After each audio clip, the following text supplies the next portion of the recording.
ओम श्री परमात्मने नमः। मित्रों, मेरा नाम पंडित श्रवण कुमार सारस्वत है। मेरे चैनल का नाम है सनातन संस्कृति एवं नीति ज्ञान, और इसके पहले भी हमने 10-12 वीडियो आपके समक्ष प्रस्तुत किया है।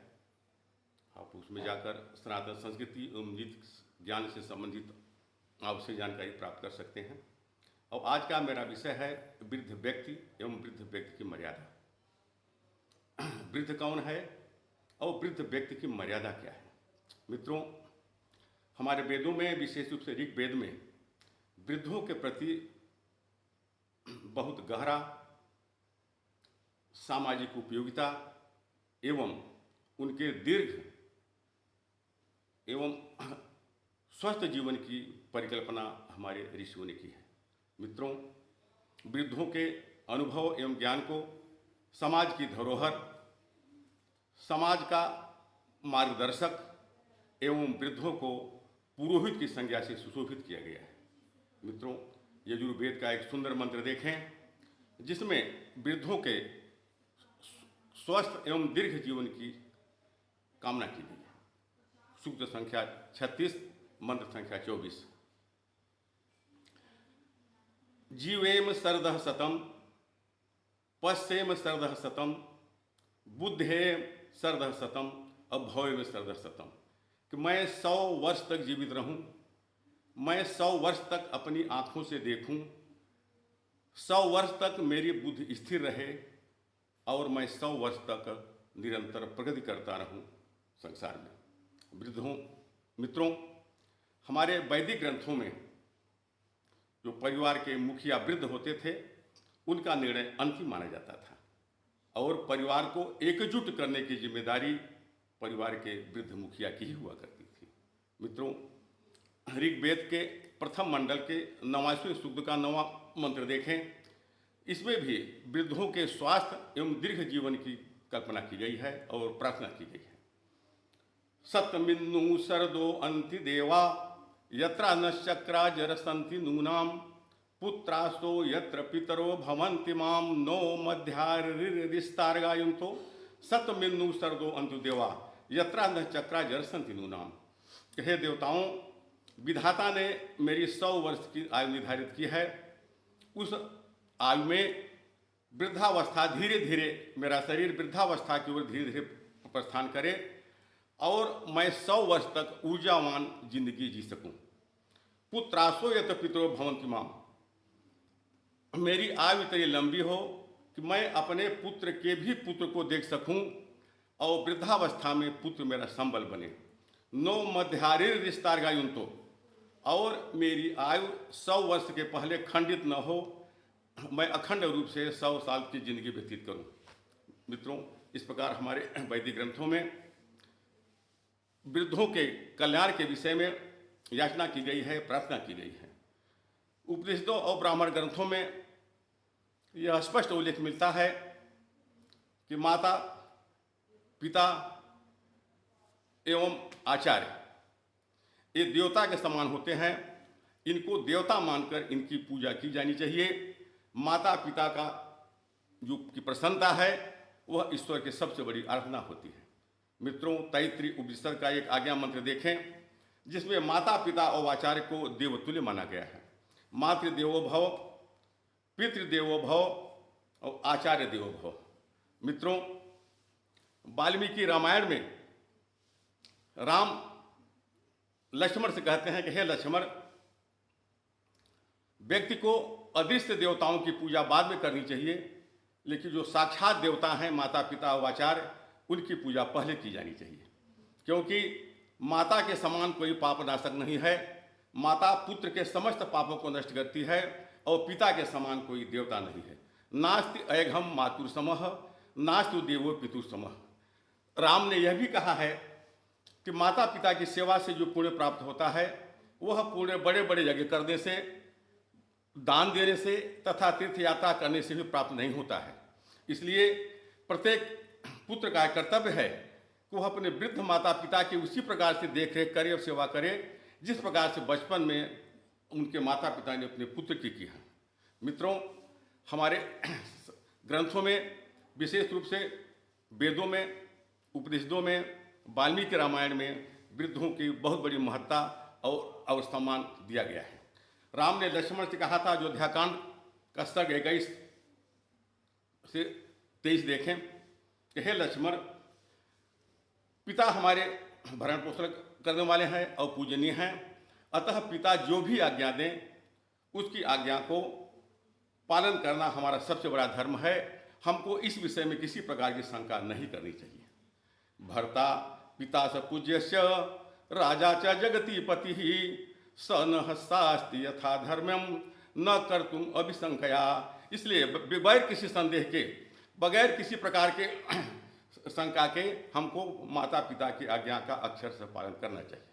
मित्रों, हम स्मृति ग्रंथों की ओर जाएं तो देखें कि स्मृति ग्रंथों में वृद्धों को परिभाषित किया गया है कि एक्चुअली वृद्ध है कौन, वृद्ध किसे कहते हैं।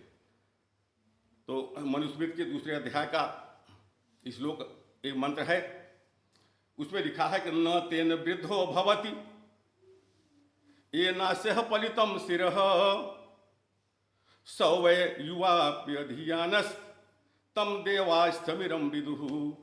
वह वृद्ध नहीं है जिसके सिर के बाल सफेद हो गए हैं। हमारे देवताओं ने उस स्थविर को, उनको वृद्ध माना है जो युवावस्था में ही वेद और शास्त्रों के ज्ञाता हों और मर्मज्ञ हों, उनको वृद्ध माना है। मित्रों, आज शंकराचार्य के विषय में आप देखें तो आपको ज्ञात होगा कि अष्टदर्शे चतुर्वेदी, द्वादशे सर्वशास्त्रविद और षोडशे कृतवान भाष्यम द्वात्रिशे मुनिरभ्यगात। अष्टदर्शी चतुर्वेदी आदि शंकराचार्य जब 8 वर्ष के थे तब वे चारों वेद पारंगत थे। द्वादशे सर्वशास्त्रविद, 12 वर्ष की आयु में वे समस्त शास्त्रों के मर्मज्ञ और ज्ञाता हो गए। षोडशे कृतवान भाष्यम, 16 वर्ष की आयु में उन्होंने ब्रह्मसूत्र शांकर भाष्य लिखा और द्वात्रिशे मुनिरभ्यगात, और 32 वर्ष की अवस्था में वो समाधि ले लिए। मित्रों, फिर भी वो जगत गुरु कहे जाते हैं। तो हमारे शास्त्रों में एक प्रमाण मिलता है कि न ज्ञान वृद्धेषु वह समिष्यते, जो ज्ञान के वृद्ध हैं, जो ज्ञानी हैं, उनकी अवस्था नहीं देखी जाती। इसी प्रकार का उल्लेख महाभारत के शांति पर्व में भी मिलता है। शांति पर्व में मोक्ष धर्म नाम का एक पर्व है जिसमें भीष्म पितामह युधिष्ठिर कहते हैं, ये सूक्त संख्या 310 है और मंत्र संख्या 6 है।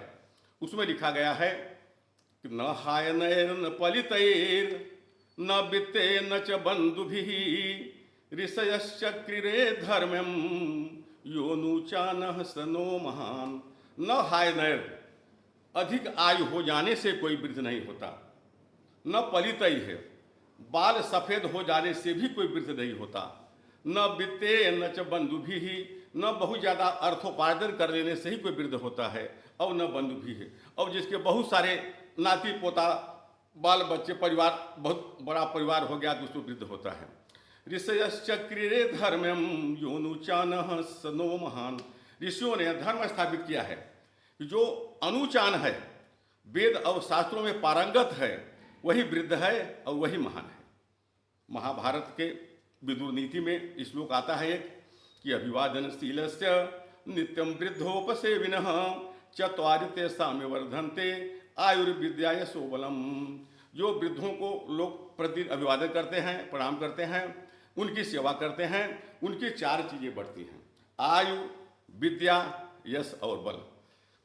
ऋग्वेद काल में हम सभा और समिति नामक 2 राजनीतिक संस्थाओं को पाते हैं। ये दोनों संस्थाएं राजनीतिक संस्थाएं थी। तो सभा में वृद्ध लोगों को, अनुभवी और संभ्रांत लोगों को रखा जाता था, और इस सभा संस्था का काम राजा को राजनीतिक मामलों में परामर्श देना होता था। सभा नामक संस्था अपने कबीले या गांव के विवादों का भी निराकरण करती थी।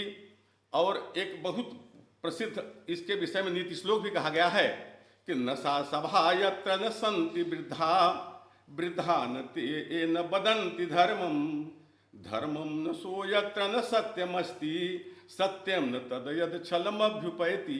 वह सभा नहीं है जिसमें वृद्ध न हो, और वो वृद्ध नहीं है जो धर्म और ज्ञान की बातें न कहे, और वह धर्म नहीं है जो सत्य पर आधारित न हो, जो धर्म सत्य पर आधारित है वही असली धर्म है, और वह सत्य सत्य नहीं है जो छल प्रपंच से जो है जुड़ा हुआ हो।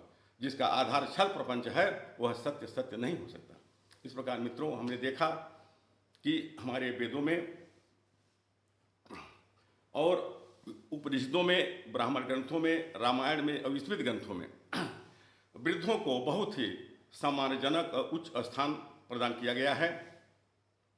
और आज के समाज में भी हमारे वैदिक ग्रंथों में, हमारे शास्त्रों में जो वृद्धों की जो महत्ता प्रतिपादित की गई है, जो उनको महत्व और सम्मान दिया गया है, जो उनको आदर और सेवा की भावना हमको निर्दिष्ट की गई है, आज समाज में भी वृद्धों को उसी सम्मान की, उसी आदर की, उसी महत्व की आवश्यकता है। मित्रों, बस आज अब इतना ही। आगामी वीडियो में मैं कुछ और ज्ञानवर्धक जानकारी लेकर आपके समक्ष उपस्थित रहूँगा। मित्रों, मैंने आपसे निवेदन किया था कि इस चैनल का उद्देश्य सनातन धर्म एवं संस्कृति का और नीति ज्ञान का विकास करना है, प्रचार प्रसार करना है। तो आपसे यह अनुरोध है कि इस चैनल को सब्सक्राइब भी करेंगे, लाइक करेंगे और अपना कमेंट मुझे अवश्य बताएंगे, जिससे मैं उसके अनुरूप अपने वीडियो में अपेक्षित सुधार भी कर सकूँगा और इसको अपने इष्ट मित्रों को आगे बढ़ाकर मित्रों आप इस सनातन धर्म और नीति ज्ञान के प्रचार प्रसार में अपना सहयोग अवश्य प्रदान करें। बहुत बहुत धन्यवाद। नमस्कार।